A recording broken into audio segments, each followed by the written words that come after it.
स्वच्छता दिवस पर पीएम मोदी संबोधन કરી રહ્યા છે। સીધા પહોંચીએ। आज देश भर में स्वच्छता से जुड़े कार्यक्रम हो रहे हैं। लोग अपने गांवों को, शहरों को, मोहल्लों को, चाल हो, फ्लैट्स हो, सोसाइटी हो, स्वयं बड़े आग्रह से साफ सफाई कर रहे हैं। अनेक राज्यों के मुख्यमंत्री, मंत्रीगण और दूसरे जनप्रतिनिधि भी इस कार्यक्रम का हिस्सा बने, इस कार्यक्रम का नेतृत्व किया। बीते पखवाड़े में, मैं इसी पखवाड़े की बात करता हूं, देश भर में करोड़ों लोगों ने स्वच्छता ही सेवा कार्यक्रमों में हिस्सा लिया है। मुझे जानकारी दी गई कि सेवा पखवाड़ा के 15 दिनों में देश भर में 27 लाख से ज्यादा कार्यक्रम हुए, जिनमें 28 करोड़ से ज्यादा लोगों ने हिस्सा लिया। निरंतर प्रयास करके ही हम अपने भारत को स्वच्छ बना सकते हैं। मैं सभी का, प्रत्येक भारतीय का हार्दिक आभार व्यक्त करता हूं। साथियों, आज के इस महत्वपूर्ण पड़ाव पर आज स्वच्छता से जुड़े करीब 10,000 करोड़ रुपए के प्रोजेक्ट्स की भी शुरुआत हुई है। मिशन अमृत के तहत देश के अनेक शहरों में वाटर और सीवेज ट्रीटमेंट प्लांट बनाए जाएंगे।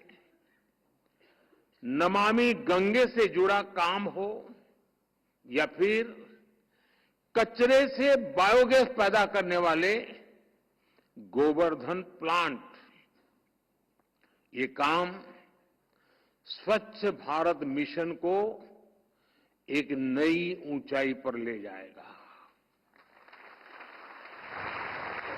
और स्वच्छ भारत मिशन जितना सफल होगा, उतना ही हमारा देश ज्यादा चमकेगा। साथियों, आज से 1000 साल बाद भी जब 21वीं सदी की भारत का अध्ययन होगा, तो उसमें स्वच्छ भारत अभियान को जरूर याद किया जाएगा।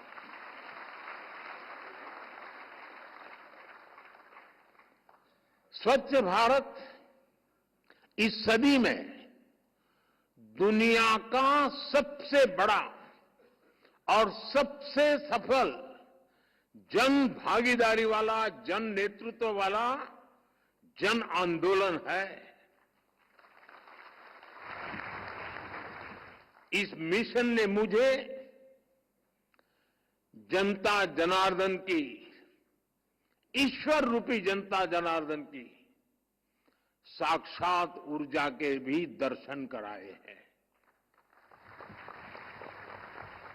मेरे लिए स्वच्छताएं जनशक्ति के साक्षात्कार का पर्व बन गया है। आज मुझे कितना कुछ याद आ रहा है। ये अभियान शुरू हुआ, कैसे लाखों लाख लोग एक साथ सफाई करने के लिए निकल पड़ते थे। शादी ब्याह से लेकर सार्वजनिक कार्यक्रमों तक हर जगह स्वच्छता का ही संदेश छा गया। कहीं कोई बूढ़ी मां अपनी बकरियां बेचकर शौचालय बनाने की मुहिम से जुड़ी।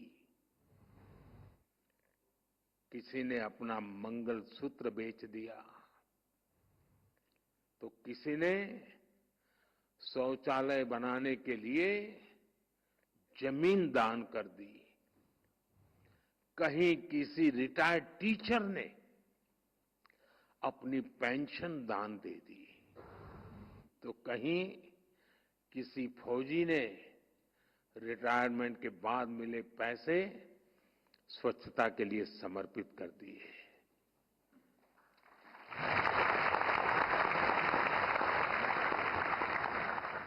अगर ये दान किसी मंदिर में दिया होता, किसी और समारोह में दिया होता, तो शायद अखबारों की हेडलाइन बन जाता और सप्ताह भर उसकी चर्चा होती। लेकिन देश को पता होना चाहिए कि जिनका चेहरा कभी टीवी पे चमका नहीं है, जिनका नाम अखबारों की सुर्खियों पर कभी छपा नहीं है, ऐसे लक्षावधि लोगों ने कुछ न कुछ दान करके, चाहे वो समय का दान हो या संपत्ति का दान हो, इस आंदोलन को एक नई ताकत दी है, ऊर्जा दी है, और ये मेरे देश के उस चरित्र का परिचय करवाता है।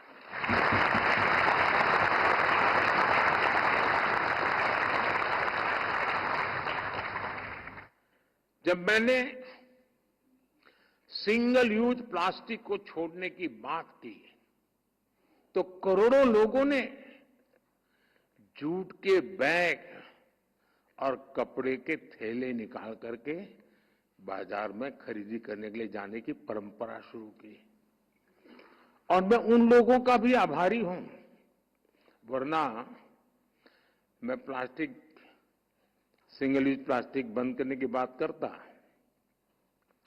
तो हो सकता था प्लास्टिक इंडस्ट्री वाले आंदोलन करते, भूख हड़ताल पर बैठते, नहीं बैठे, उन्होंने सहयोग किया, आर्थिक नुकसान भोगा। और मैं उन राजनीतिक दलों का भी आभार व्यक्त करता हूं जो भी शायद निकल पड़ते कि देखिए मोदी ने सिंगल यूज प्लास्टिक भर के हजारों लोगों का रोजगार खत्म कर दिया, पता नहीं क्या क्या कर देते। मैं उनको भी आभार मानता हूं कि उनका इस बात पर ध्यान नहीं गया। हो सकता है इसके बाद चला जाए। साथियों, इस आंदोलन में हमारा फिल्म जगत भी पीछे नहीं रहा। कमर्शियल हित के बजाय फिल्म जगत ने स्वच्छता के संदेश को जनता तक पहुंचाने के लिए फिल्में बनाई इन 10 सालों में, और मुझे तो लगता है कि ये विषय को एक बार करने का नहीं है, ये पीढ़ी दर पीढ़ी हर पल हर दिन करने का काम है। और ये जब मैं कहता हूं तो मैं उसको जीता हूं। अब जैसे मन की बात की याद कर ले अपन, आप में से बहुत लोग मन की बात से परिचित हैं, देशवासी परिचित हैं। मन की बात में मैंने करीब करीब 800 बार स्वच्छता के विषय का जिक्र किया है।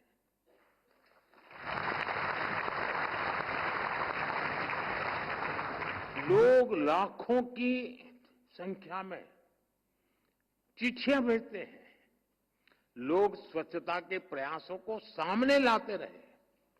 साथियों, आज जब मैं देश और देशवासियों की इस उपलब्धियों को देख रहा हूं, तो मन में ये सवाल भी आ रहा है कि जो आज हो रहा है वो पहले क्यों नहीं हुआ। स्वच्छता का रास्ता तो महात्मा गांधी जी ने हमने आजादी के आंदोलन में ही दिखाया था, दिखाया भी था, सिखाया भी था। फिर ऐसा क्या हुआ कि आजादी के बाद स्वच्छता पर बिल्कुल ध्यान ही नहीं दिया गया। जिन लोगों ने सालों साल गांधी जी के नाम पर सत्ता के रास्ते ढूंढे, गांधी जी के नाम पर वोट बटोरे, उन्होंने गांधी जी के प्रिय विषय को भुला दिया। उन्होंने गंदगी को, शौचालय के अभाव को देश की समस्या माना ही नहीं। ऐसा लग रहा है जैसे उन्होंने गंदगी को ही जिंदगी मान लिया। नतीजा ये हुआ कि मजबूरी में लोग गंदगी में ही रहने लगे। गंदगी रूटीन लाइफ का हिस्सा बन गई। समाज जीवन में इसकी चर्चा तक होनी बंद हो गई। इसलिए जब मैंने लाल किले की प्राचीर से इस विषय को उठाया तो देश में जैसे तूफान खड़ा हो गया। कुछ लोगों ने तो मुझे ताना दिया कि शौचालय और साफ सफाई की बात करना भारत के प्रधानमंत्री का काम नहीं है। ये लोग आज भी मेरा मजाक उड़ाते हैं। लेकिन साथियों, भारत के प्रधानमंत्री का पहला काम वही है जिससे मेरे देशवासियों का, सामान्य जन का जीवन आसान हो।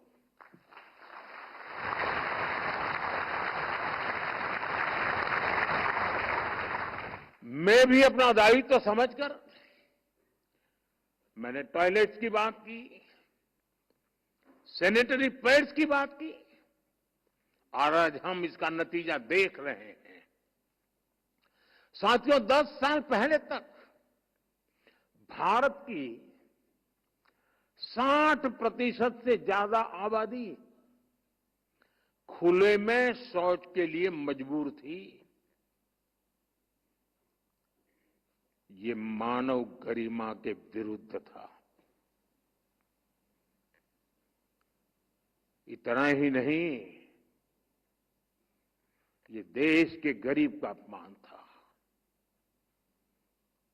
दलितों का, आदिवासियों का, पिछड़ों का इनका अपमान था।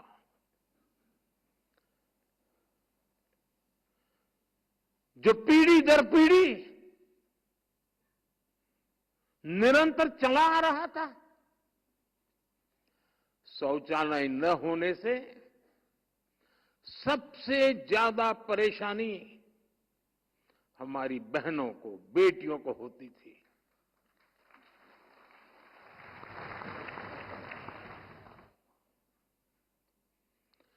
दर्द और पीड़ा सहन करने के अलावा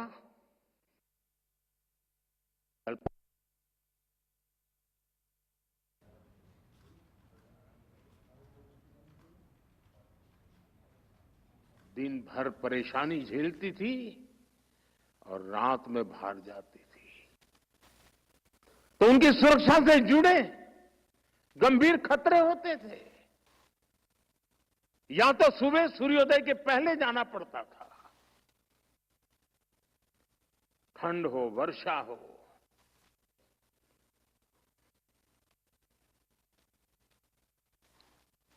मेरे देश की करोड़ों माताएं हर दिन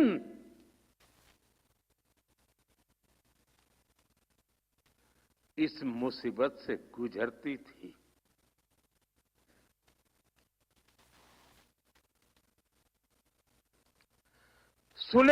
खुले में शौच के कारण जो गंदगी होती थी उसने हमारे बच्चों के जीवन को भी संकट में डाल रखा था। बाल मृत्यु का एक बड़ा कारण ये गंदगी भी थी। गंदगी की वजह से गांव में, शहर के अलग अलग बस्तियों में बीमारियां फैलना आम बात थी। साथियों, कोई भी देश ऐसी परिस्थिति में कैसे आगे बढ़ सकता है।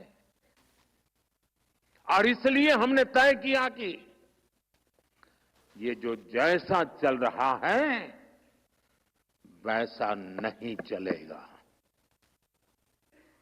हमने इसे एक राष्ट्रीय और मानवीय चुनौती समझकर इसके समाधान का अभियान चलाया। यहीं से स्वच्छ भारत मिशन का बीज पड़ा।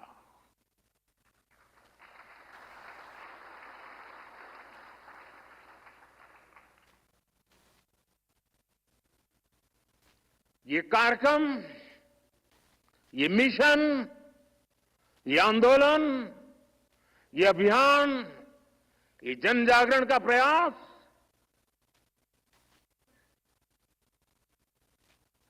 पीड़ा की कोख से पैदा हुआ है। और जो मिशन पीड़ा की कोख से पैदा होता है वो कभी मरता नहीं है।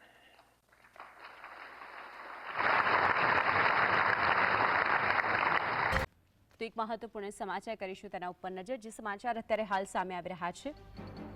દિલ્હીના વિજ્ઞાન ભવનની અંદર વડાપ્રધાન મોદી કે જે સંબોધન કરી રહ્યા છે।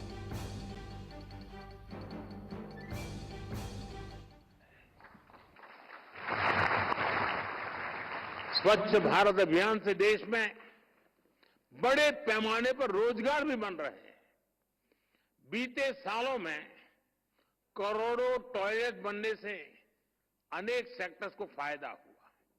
वहां लोगों को नौकरियां मिली। गांवों में राजमिस्त्री, प्लंबर, लेबर ऐसे अनेक साथियों को नए अवसर मिले।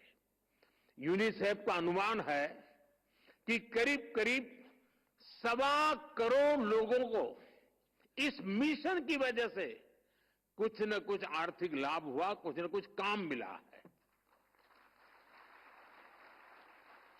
विशेष रूप से महिला राजमिस्त्रियों की एक नई पीढ़ी इस अभियान की देन है। पहले महिला राजमिस्त्री कभी नाम नहीं सुना था। इन दिनों महिला राजमिस्त्री आपको काम करती नजर आ रही है। अब क्लीन टैक्स से और बेहतर नौकरियां, बेहतर अवसर हमारे नौजवानों को मिलने लगे हैं। आज क्लीन टैक्स से जुड़े करीब 5,000 स्टार्टअप्स रजिस्टर्ड हैं। वेस्ट टू वेल्थ में हो, वेस्ट के कलेक्शन और ट्रांसपोर्टेशन में हो, पानी के रीयूज और रिसाइकलिंग में हो, ऐसे अनेक अवसर वाटर एंड सैनिटेशन के सेक्टर में बन रहे हैं। एक अनुमान है कि इस दशक के अंत तक इस सेक्टर में 65 लाख नई जॉब्स बनेगी। और इसमें निश्चित तौर पर स्वच्छ भारत मिशन की बहुत बड़ी भूमिका होगी। साथियों, स्वच्छ भारत मिशन ने सर्कुलर इकोनॉमी को भी नई गति दी है। घर से निकले कचरे आज कंपोस्ट, बायोगैस, बिजली और रोड पर बिछाने के लिए चारकोल जैसा सामान बना रहे हैं। आज गोवर्धन योजना गांव और शहरों में बड़ा परिवर्तन ला रही है। इस योजना के तहत गांवों में सैकड़ों बायोगैस प्लांट लगाए जा रहे हैं। जो पशुपालन करते हैं किसान, कभी कभी उनके लिए जो पशु वृद्ध हो जाता है उसको संभालना एक बहुत बड़ी आर्थिक बोझ बन जाता है। अब गोवर्धन योजना के कारण वो पशु जो दूध भी नहीं देता है या खेत में काम भी नहीं कर सकता है, वो भी कमाई का साधन बन सके, ऐसी संभावनाएं इस गोवर्धन योजना में है। इसके अलावा देश में सैकड़ों सीबीजी प्लांट भी लगाए जा चुके हैं। आज ही कई नए प्लांट्स का लोकार्पण हुआ है, नए प्लांट्स का शिलान्यास किया गया है। साथियों, तेजी से बदलते हुए इस समय में आज हमें स्वच्छता से जुड़ी चुनौतियों को भी समझना जानना जरूरी है। जैसे जैसे हमारी इकोनॉमी बढ़ेगी, शहरीकरण बढ़ेगा, वेस्ट जनरेशन की संभावनाएं भी बढ़ेगी, कूड़ा कचरा ज्यादा निकलेगा और आजकल जो इकोनॉमी का एक मॉडल है यूज एंड थ्रो, वो भी एक कारण बनने वाला है। नए नए प्रकार के कूड़े कचरे आने वाले, इलेक्ट्रॉनिक वेस्ट आने वाला है। इसलिए हमें फ्यूचर की अपनी स्ट्रेटेजी को और बेहतर करना है। हमें आने वाले समय में कंस्ट्रक्शन में ऐसी टेक्नोलॉजी डेवलप करनी होगी जिससे रिसाइकल के लिए सामान का ज्यादा उपयोग हो सके। हमारी जो कॉलोनियां है, हमारे जो हाउसिंग है, कॉम्प्लेक्सेस है, उनको हमें ऐसे डिजाइन करना होगा कि कम से कम जीरो की तरफ हम कैसे पहुंचे। हम जीरो कर पाए तो बहुत अच्छी बात है, लेकिन कम से कम अंतर बचे जीरो से।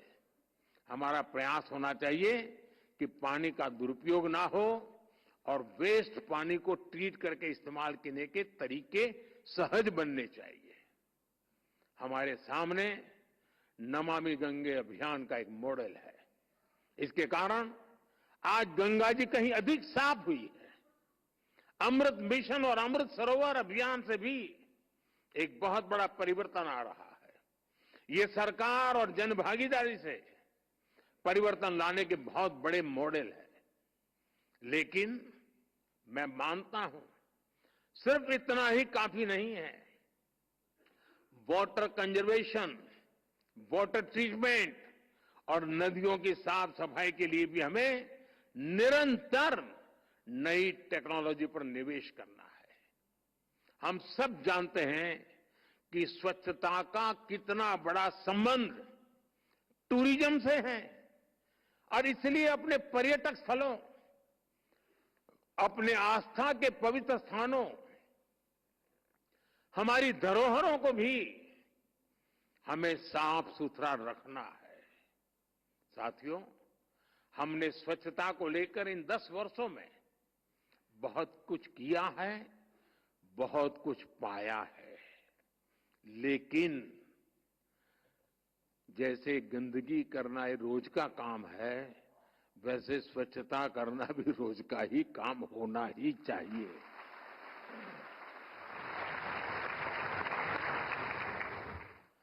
ऐसा कोई मनुष्य नहीं हो सकता है, प्राणी नहीं हो सकता है कि वो कहेगा नहीं मेरे से गंदगी होगी ही नहीं।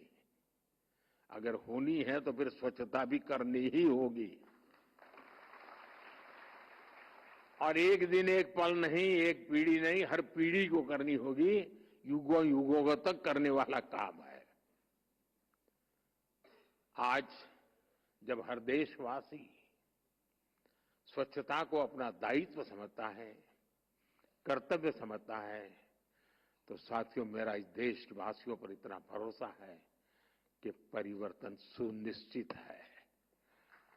देश का चमकना ये सुनिश्चित है। स्वच्छता का मिशन एक दिन का नहीं, ये पूरे जीवन का संस्कार है। हमें इसे पीढ़ी दर पीढ़ी आगे बढ़ाना है।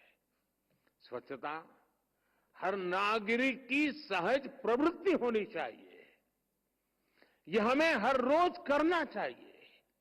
गंदगी के प्रति हमारे भीतर एक नफरत पैदा होनी चाहिए। हम गंदगी को टॉलरेट न करें, देख न पाए, ये स्वभाव हमने विकसित कर